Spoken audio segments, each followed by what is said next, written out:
जय भवानी जय माता। साधु संत सदैव यही कहते हैं कि ईश्वर को रिझाने के लिए किसी छप्पन भोग या किसी आभूषण, किसी अच्छे वस्तु की जरूरत नहीं, बल्कि उसे अपने भक्त का, अपने बालक का सच्चा हृदय चाहिए। लेकिन फिर भी लोग महंगी महंगी वस्तुएं चढ़ाकर ये दिखाने की कोशिश करते हैं कि हम ईश्वर के सच्चे भक्त हैं। ऐसी ही एक घटना है। एक बड़े धनवान सेठ जी वृंदावन में जाकर बस गए। वहां उन्होंने अपना व्यापार शुरू कर दिया। नौकर चाकर उनके रहने लगे। बढ़िया सी उन्होंने मकान कोठी बना ली और साथ में उन्होंने एक संकल्प लिया कि मैं जीवन पर्यंत प्रत्येक दिन अपने सुबह का भोजन सबसे पहले किसी संत को, किसी साधु को पवाऊंगा, उसके बाद स्वयं पाऊंगा। ऐसा उन्होंने संकल्प लिया और उन्होंने नित्य का अपना नियम बना लिया कि प्रतिदिन वो एक साधु को, संत को भोजन पवाते और फिर स्वयं भोजन पाते और परिवार के लोग पाते। ये सारी चीजें निरंतर चलती रहीं। बड़ी सुख सुविधाओं के साथ सेठ जी का जीवन यापन होने लगा। नौकर चाकर, बड़ी महंगी महंगी गाड़ियां रहने लगी। समय बीत रहा था। एक दिन की बात है कि कोई भी साधु संत सेठ जी के यहाँ भोजन पावने नहीं आया। सेठ जी ने अपने नौकरों से कहा कि भैया जाओ और किसी साधु संत को बुला लाओ। सेठ जी के नौकर गए। उन्होंने बड़ा ढूंढा, लेकिन कोई भी साधु संत उन्हें भोजन के लिए नहीं मिला। नौकर आपस में बातचीत करने लगे कि आज तो भैया कोई साधु संत मिला नहीं है।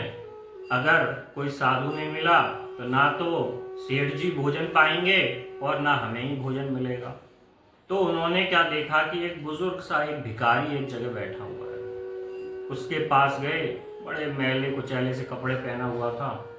उसको ढंग का पीला वस्त्र पहनाया, एक अंगोछा उसे पहनाया और धोती पहना के उसे सेठ जी की कोठी में ले गए। सेठ जी ने उसका बड़ा आदर सत्कार किया और सत्कार करने के बाद जैसे ही भोजन के लिए पत्थर रखी तो सबसे पहले सेठ जी ने मीठा रायता, वहां दही रख दिया। तो उन्होंने देखा कि उस मनुष्य ने, उस साधु ने, जो साधु के रूप में जो बन के आया है बुजुर्ग, उसने ना तो कोई मंत्र जाप किया, ना राधा रानी को, ना गोपाल जी को भोग लगाया और उसने वो दोना उठा के पूरा दही पी लिया। साधु समझ गए कि ये कोई, सेठ जी समझ गए कि ये कोई साधु नहीं है। सेठ जी को बड़ा क्रोध आया और सेठ जी ने उसे उल्टा सीधा सुनाकर भगा दिया। वो बुजुर्ग रोता हुआ वहां से गया। सेठ जी बोले, हे राधा रानी, आज कोई साधु संत तो मिला नहीं है, तो इसलिए मैं आपसे ये आज्ञा चाहता हूँ कि मैं ये भोजन पालूं, मेरे ये नौकर चाकर परिवार के लोग भोजन पालें। ऐसा कह के उसने सभी लोगों ने भोजन पाया। रात को सेठ जी जब सोने गए, जब उनको गहरी नींद आ गई तो उन्होंने देखा कि राधा रानी बड़ी सुंदर मनमोहक पोशाक पहने हुए उनके स्वप्न में आई।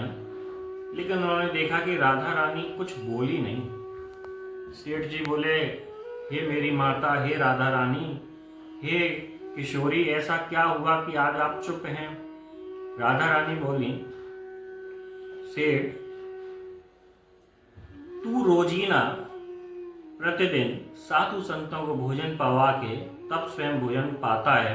मैं तेरे संकल्प से, इस क्रिया से बहुत प्रसन्न हूँ। लेकिन आज एक बूढ़ा बुजुर्ग तेरे यहाँ भोजन पाने आया, तूने उसे भोजन भी नहीं पवाया। सेठ जी बोले, हे राधे, वो तो कोई साधु संत ही नहीं था। वो तो एक बुजुर्ग था, एक भिखारी था जो साधु के तरह कपड़े पहनकर आ गया था। राधा रानी बोली, तो तेरे अंदर इतना भी भाव नहीं था कि तू तो उसे भोजन पवा देता? जिस बुजुर्ग को मैं 50 साल से भोजन पवा रही हूँ, उसे तू एक दिन भोग नहीं लगा पाया और तू बड़ी बड़ी बात करता है कि मैं बहुत बड़ा राधा रानी का सेवक हूँ।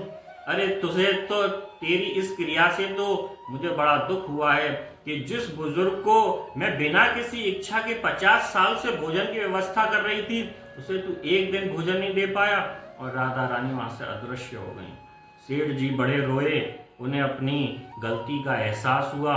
बोले कि मुझसे कितनी बड़ी गलती हो गई कि मैं एक बुजुर्ग महात्मा को, एक बुजुर्ग को भोजन भी नहीं पवा पाया।